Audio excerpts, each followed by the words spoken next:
tardes, esto es Noticias Uniminuto, gracias por estar con nosotros.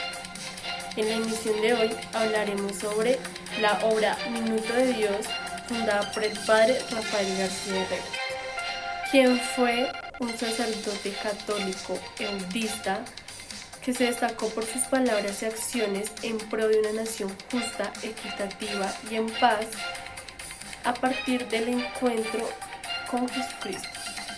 Se caracterizó por ser un hombre creativo e innovador y por hacerlo todo en el nombre del Señor, para buscar alternativas a las soluciones en la erradicación de la pobreza.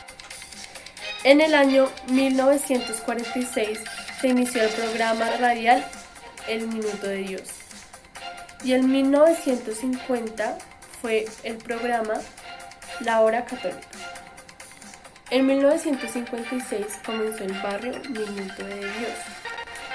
Por el bienestar de las familias, realizó esfuerzos por generar empleo.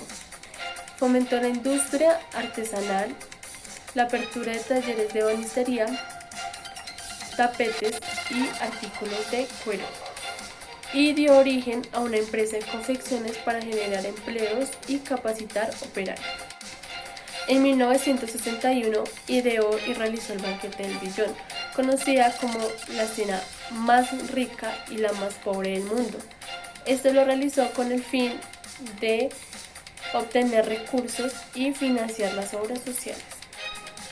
El 5 de septiembre de 1988 se inicia con el proyecto de la Corporación Universitaria Minuto de Dios con el fin de formar profesionales competentes, éticos y socialmente responsables. Los despedimos con una frase célebre del padre Rafael García Herrero que dice que nadie se quede sin servir.